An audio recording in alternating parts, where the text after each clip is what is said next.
Inside Crime is brought to you by A Block Media, a full-service consulting firm specializing in media solutions for the law enforcement community. Law enforcement professionals know A Block is a partner they can trust.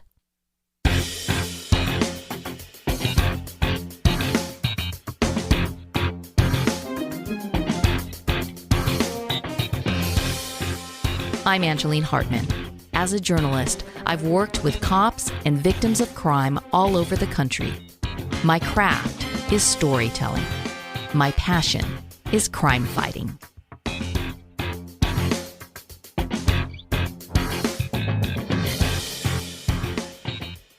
Hi, everyone. Welcome to this breaking news episode of Inside Crime. Huge developments out of Dekalb County, Georgia today on a 23-year-old case of an unidentified child. Now, if you're an Inside Crime listener, you already know this case very well from listening to episodes 13 through 18. You know that so many people out there have been trying to find out who this child is, and you know how much this little boy means to me personally. I'm talking about the little boy in Season 2 of Inside Crime called Child in the Woods. Today, the Dekalb County District Attorney's Office announced that they now have the identity of the little boy found in the woods near a cemetery on February 26, 1999. His name is William Hamilton. He was 6 years old. He was born in Charlotte, North Carolina. For 23 years, we knew that he was African American, possibly 5 to 7 years old, and he was wearing size 11 Timberland boots. Sorry. Today, investigators also announced that William's mother, Teresa Bailey Black, has been arrested. She faces 2 counts of felony murder, 2 counts of cruelty to children, 1 count of aggravated assault, and 1 count of concealing the death of another.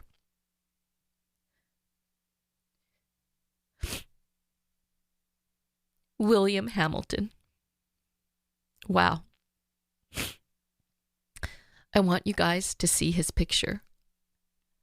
Please go to my website, insidecrime.org, to see his beautiful face. Okay, there's so much to unpack. How did we get here after 23 years? Well, someone recognized his facial reconstruction image, reported it to the National Center for Missing and Exploited Children, and that sent the investigation in a new direction. She also called Inside Crime. Hello. I think I may have some information on the little boy that has no name. If you could you return my call at 704-281-5561? This is about the little boy found February 26, 1999. Please return my call. Thank you. Her name is Ava. She explained to me that she was friends with his mother, Teresa, and Ava often took care of William. She told me she was very close to him. Ava says one day, Teresa suddenly left Charlotte with her son. She later returned alone, and Ava never saw William again. Ava says she knew something wasn't right, and she's been actively searching for him for 23 years. This is a woman who never gave up. I have been looking and calling the hospitals all in every part of Georgia that I could get the phone number from, because when I first started, I started with telephone books. So it had been a trying time with reaching out to people, seeing that I wasn't related to him or his mom. I wasn't family. They wouldn't give me any information. And about 2 years ago, my oldest daughter, I would spend days, hours every day. I would spend time online trying to see but I would be looking for missing children. I would just always put in missing children. Well, disappearance day, my oldest daughter put her arms around me. She said, Mom, you put hours into this every day. You've been doing this since I can remember. She said, maybe you should start looking for little boys that aren't alive anymore.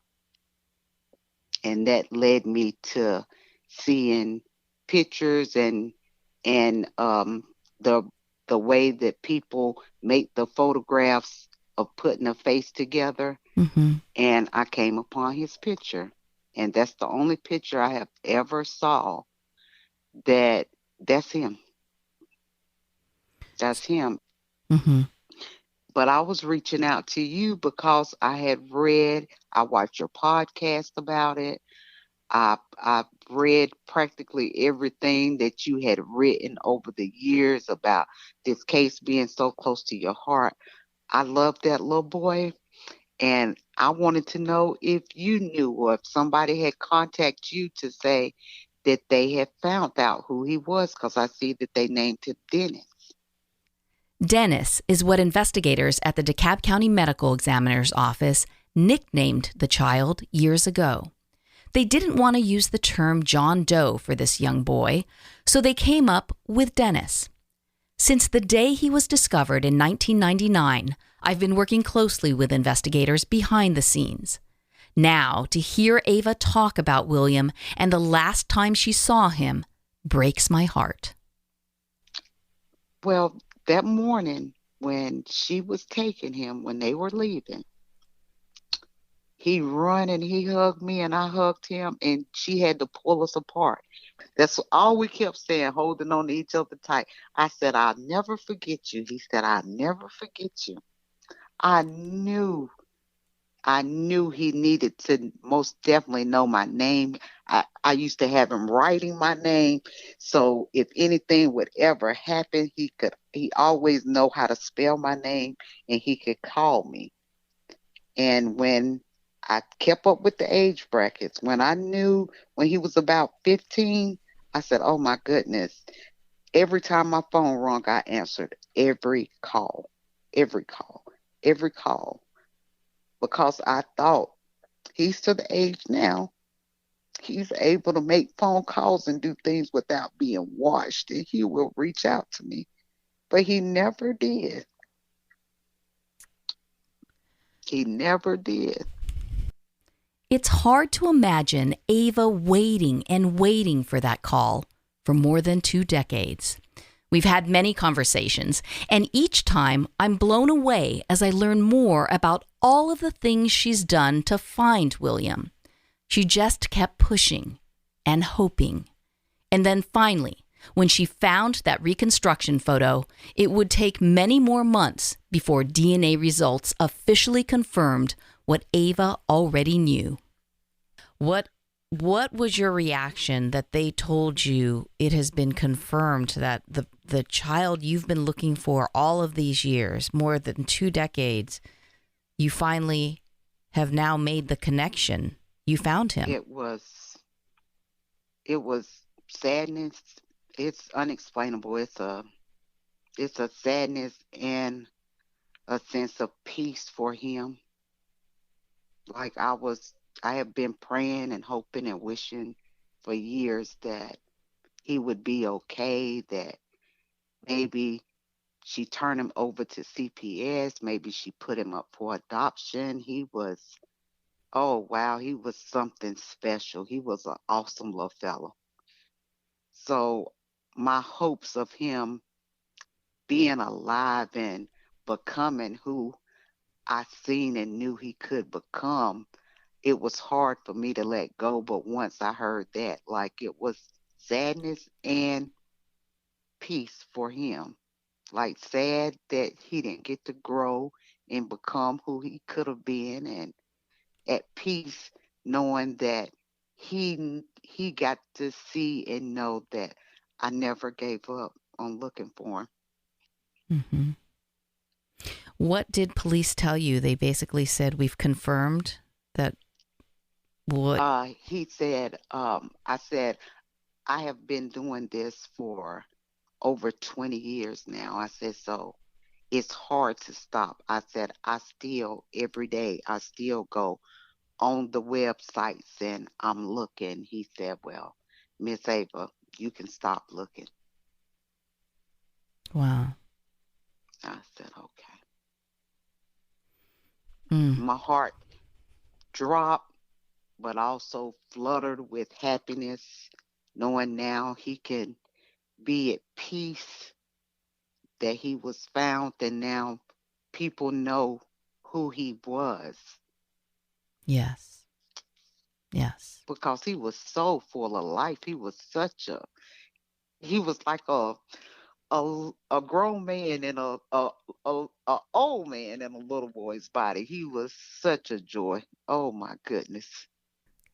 Ava shared so many cute stories with me about William and her time with him. So many people out there have come to care about William over the years, and it's really nice to learn about what he was like. I just want to say his name now as much as possible. And now that we know, finally, his new identity, a new chapter begins as the Dekalb County District Attorney's Office prepares to take this case to trial. Lance Cross is the Director of Major Crimes at the DA's office. What I can say, and obviously, I'm a prosecutor, so I'm bound by some ethical guidelines. I can't get into all the facts, but what I can tell you is basically what's in the indictment. I can tell you that we believe that William was taken to Georgia sometime around February of 1999. And we believe that he was not here very long before he was killed. We believe if you look at the indictment, you can see that there's a charge involving some substances, diphenhydramine and acetaminophen, and those substances are chemicals that are found in over-the-counter medication that, for the most part, isn't supposed to be given to children under the age of 12. Unfortunately, they're frequently given to children to keep them quiet or to make them sleep. We believe those played a role in his death.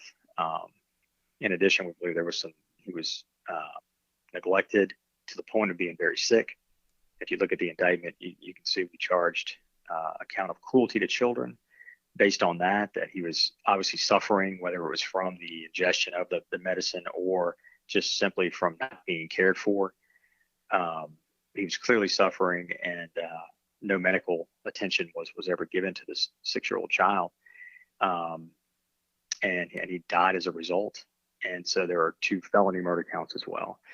And then I can tell you that he was left, if you look at the indictment, there's a charge for concealing the death of another. And that's when someone plays a role in the death of someone and then they try to hide the body. And, unfortunately, that's what happened here. William was, as you know, was found in the woods all alone by himself. And the suspect, Teresa Bailey Black, she, left him there and kind of continued on with her life up until now. Now I know she's been charged and she's in custody.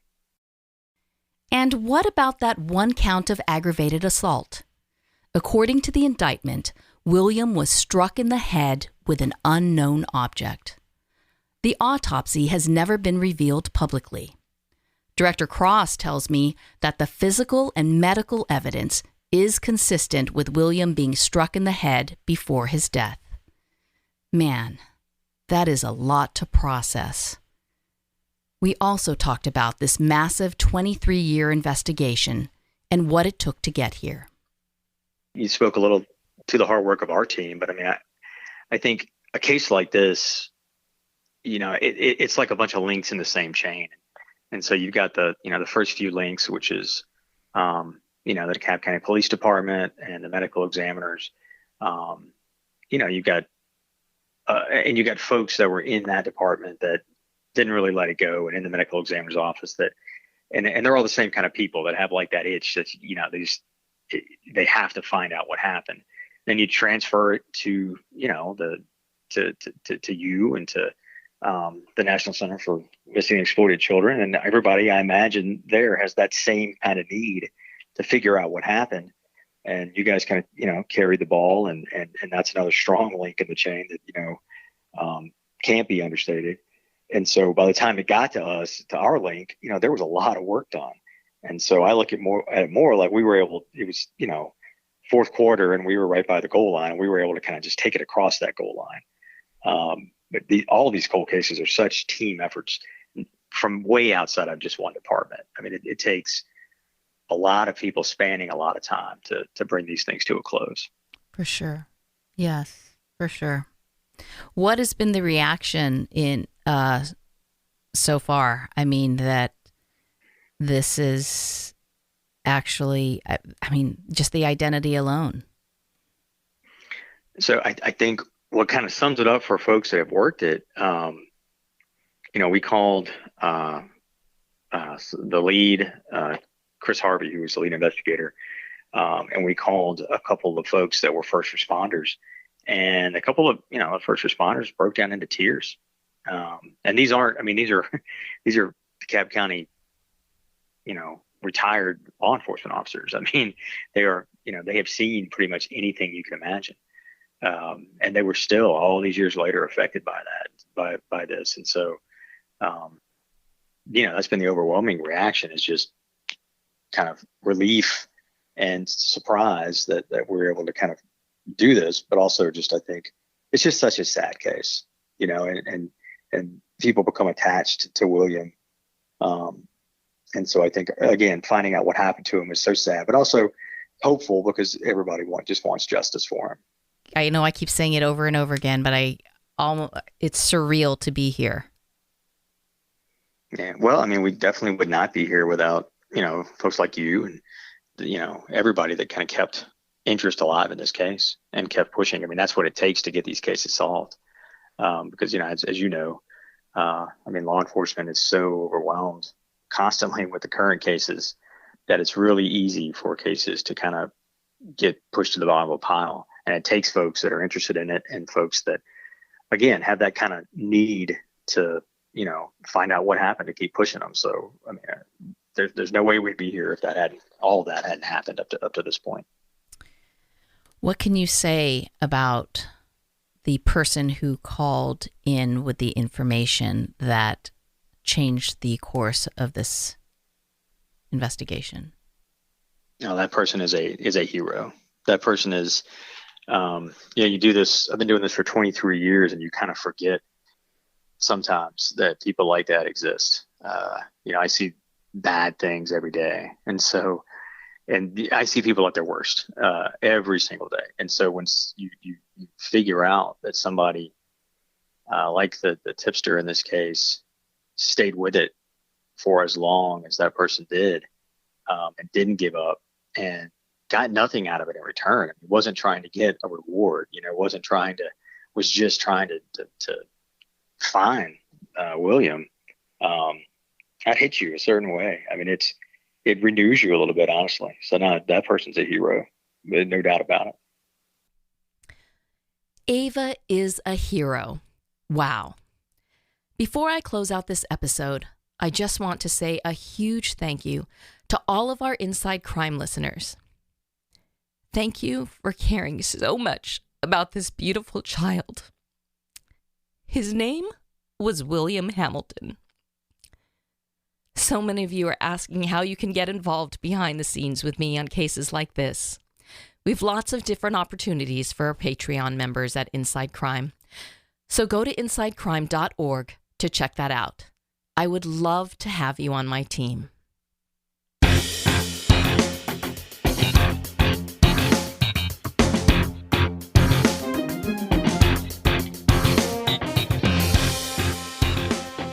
And that's it for this special edition of Inside Crime. Thanks for listening. Don't forget to subscribe so you don't miss an episode of Inside Crime.